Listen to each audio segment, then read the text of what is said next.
আসসালামু আলাইকুম। সকাল 10টা বাংলাদেশ বেতার খবর পড়ছি শেখ শায়লা।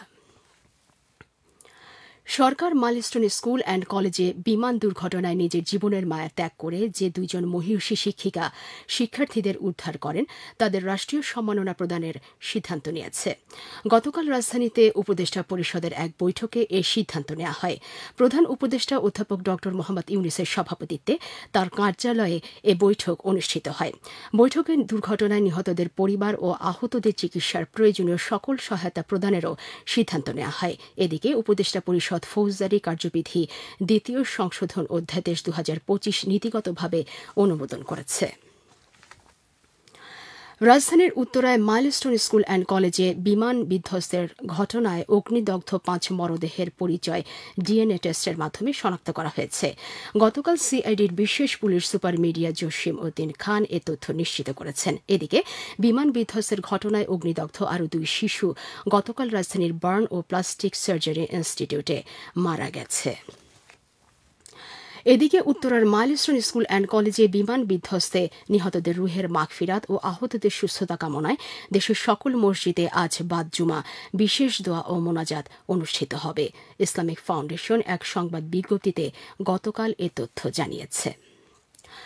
রাজধানীর উত্তরায় মাইলস্টোন স্কুল অ্যান্ড কলেজে বিমান বিধ্বস্তের ঘটনায় আহতদের আজ থেকে চিকিৎসা সেবা প্রদান করবে চীনের বিশেষজ্ঞ চিকিৎসক দল। চিকিৎসক দলটি গতরাতে একটি ফ্লাইটে ঢাকায় এসে পৌঁছায়। চীনের হুবেই প্রদেশের উহানের 3rd হসপিটাল থেকে আগত 5 সদস্যের দলটিতে রয়েছে বার্ন ট্রমা ইন্টেন্সিভ কেয়ার চিকিৎসায় অভিজ্ঞ বিশেষজ্ঞ চিকিৎসক ও নার্স।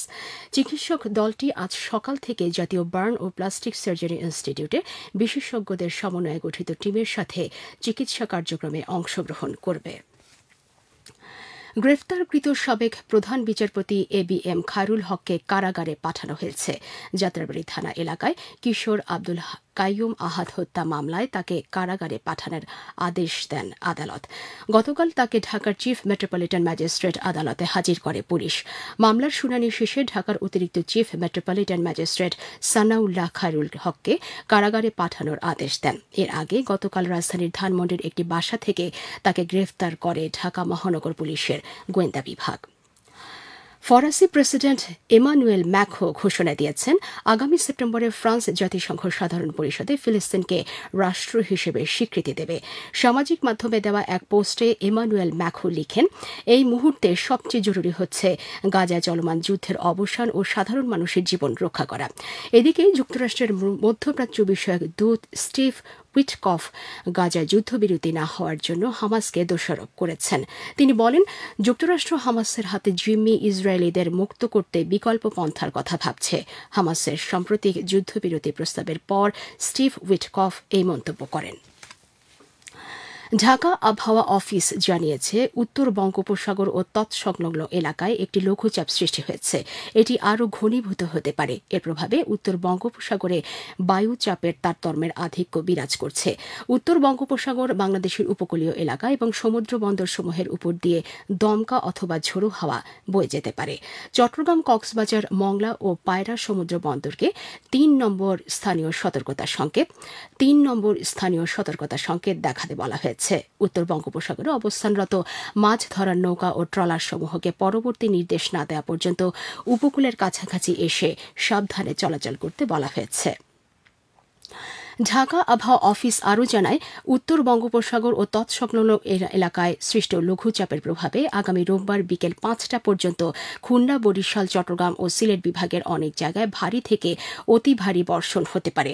অতি ভারী বর্ষণের কারণে চট্টগ্রাম, রাঙামাটি, খাগড়াছড়ি, বান্দরবান ও কক্সবাজার জেলাসমূহের পাহাড়ি এলাকার কোথাও কোথাও ভূমিধসের সম্ভাবনা রয়েছে। সেই সাথে ভারী বর্ষণজনিত কারণে খুলনা, বরিশাল ও চট্টগ্রাম মহানগরের কোথাও কোথাও অস্থায়ী জলাবদ্ধতা তৈরি হতে পারে। এদিকে আজ বেলা 1টা পর্যন্ত পূর্বাভাসে বলা হয়েছে, খুলনা, বরিশাল, পটুয়াখালী, নোয়াখালী, কুমিল্লা, চট্টগ্রাম এবং কক্সবাজার অঞ্চলের দক্ষিণ পূর্ব দিক থেকে অস্থায়ীভাবে ঘণ্টায় সর্বোচ্চ 60 কিলোমিটার বেগে দমকা থেকে ঝোড়ো হাওয়া বয়ে যেতে পারে। সেই সঙ্গে বৃষ্টি অথবা বজ্রসহ বৃষ্টিপাতের সম্ভাবনা রয়েছে। এসব এলাকার নদী বন্দরসমূহকে 1 নম্বর সতর্কতা সংকেত দেখাতে বলা হয়েছে। খবর শেষ হলো। আমাদের পরবর্তী খবর প্রচারিত হবে বেলা 11টায়।